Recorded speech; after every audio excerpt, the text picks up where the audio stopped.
Hello and welcome to Photoshop for Photographers with me, Sam. Today we're going to be looking at HDR. What is it exactly? We're also going to be looking at how to create HDR photographs and how to apply HDR toning to images that you would like to apply HDR to but haven't shot multiple exposures. But we're getting ahead of ourselves a bit. First of all, we're going to describe exactly what HDR is. So HDR stands for High Dynamic Range. Now that basically means dynamic range refers to the ability of a camera sensor to capture the greatest amount of tones, or sort of greatest range of tones, from the minimum recordable shadow point to the highest sort of highlights. Now in plain English, that basically just means that if you take 3 photographs, for example, one that's really overexposed, one that's got normal exposure, and one that's really underexposed, you're basically blending them together to get this range of light. So you've got the one that's underexposed will have good shadows but bad highlights. The one that's got normal exposure will obviously just be a normal photograph, and the one that's overexposed will have great highlights and exposure but won't have many shadows. So when you blend them all together, you essentially get this sort of perfect exposure, or this high dynamic range. Now, to create a HDR photograph, the first thing you are going to want to do is shoot these photographs that are you basically need at least 3. You need one that is overexposed, one that is normal exposure, and one that is underexposed. But preferably you're going to want to shoot more. I've got 5 here today to show you with, but you can do it with 8 or more. You can literally do it, change exposure by 1 mark under or over, and just keep going from extremely overexposed to very underexposed. And to do that, you are going to need a tripod and a camera. The camera cannot move because when you're blending them all together, if the camera is moved, you won't be able to do it properly. So when you're shooting your HDR photographs, remember you need a tripod and a camera. So once you've shot your images you want to convert to HDR, I always work with raw files, but if not you can still just do this with JPEGs. But first of all, we're just going to drag these raw files into Photoshop.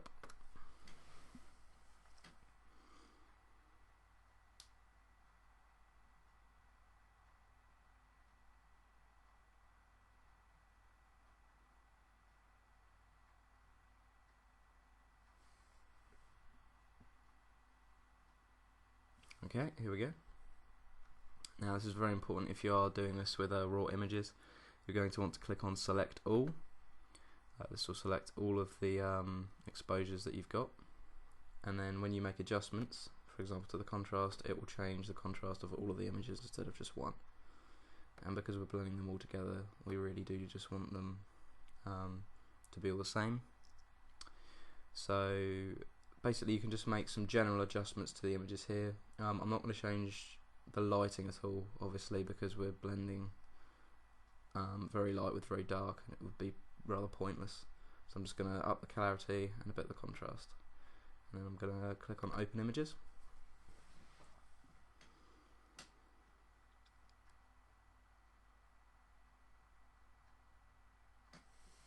So this takes quite a while.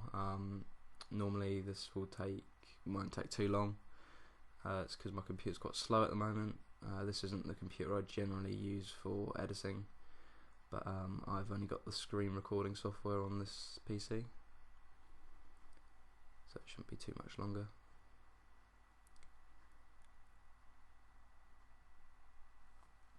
In a second, when I do the merge, I think I'll turn the recording off and then just come back on when it's done, because that will take quite a while, because I've got so many files on this computer, it's quite slow. So this is just Photoshop basically opening all of the exposures with the slight adjustments that I made to them all.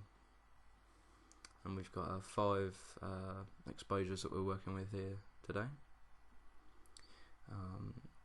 This shot actually I took at my friend's scrapyard around 4 years ago. It was quite a while ago, and that was when I was doing my GCSE in photography, and I was doing HDR as one of my subjects, so I've got quite a few images with HDR, and I learned quite a lot about HDR from quite a young age. So I've been doing it for quite a while. HDR, it just really allows you to get really good lighting that sometimes it doesn't look real because it's so perfect, but the balance you really want is to try and get it to look real, but try and get it to look amazing.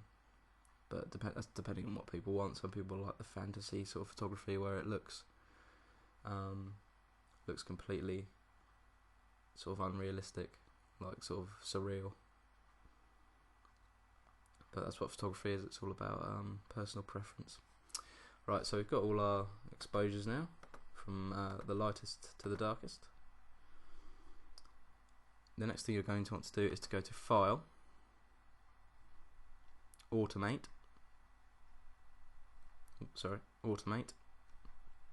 and Merge to HDR Pro.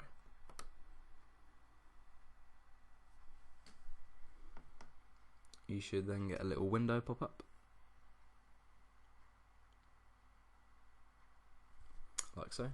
You then want to click Add Open Files, and that will add all the files that you've got open in Photoshop.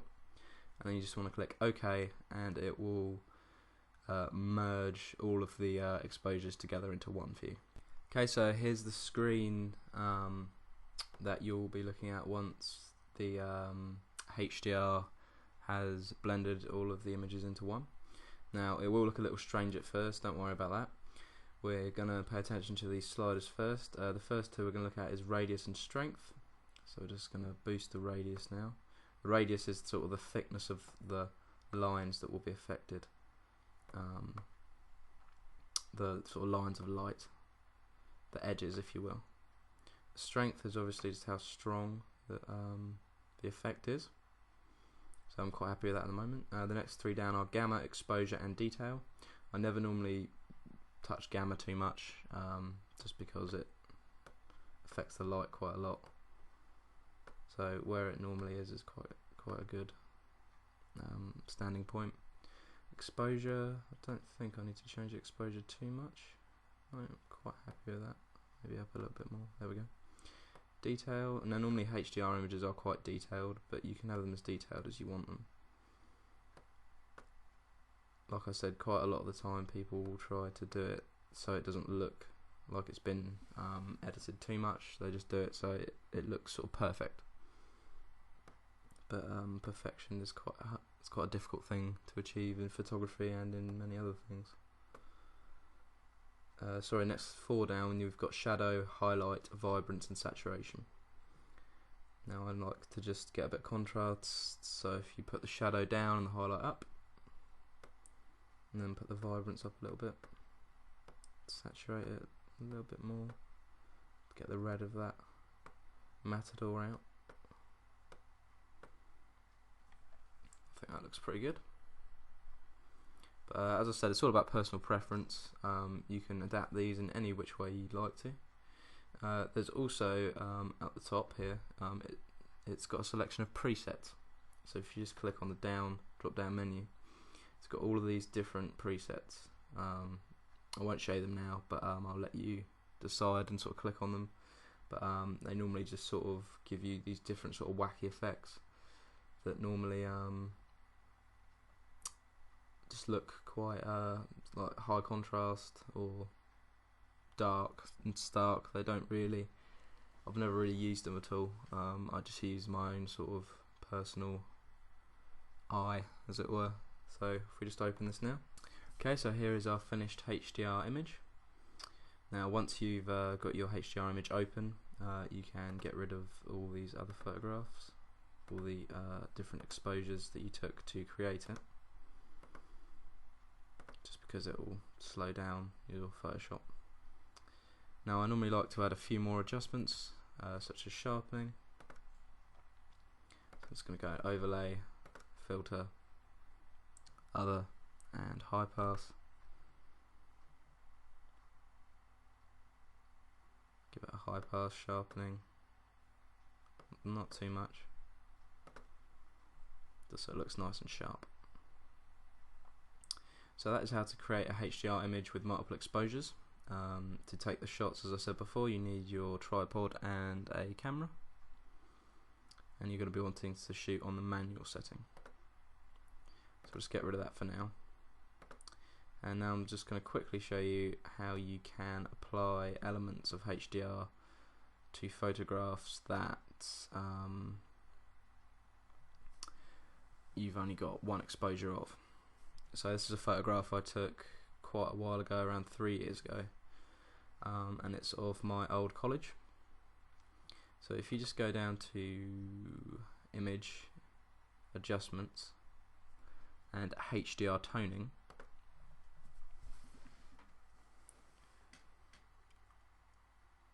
and then wait just a sec while it figures out what it wants to do. This basically creates the option of HDR for images that you only have one exposure of. Now, just like before, you can adjust the radius and the strength until you're happy with it. You've got the gamma again, got the exposure,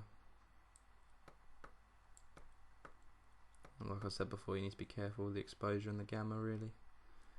Detail, of course, don't want it to be too detailed, because when you put the detail up in HDR images, you get this halo around lines with the sky normally, and it just doesn't look very good. So just reduce that. There we go.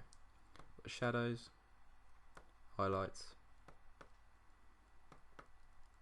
Don't want to be too highlighted. There we go. Vibrance.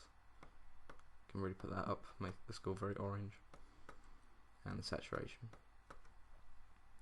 And again, you've got the custom presets, so sort of monochromatic,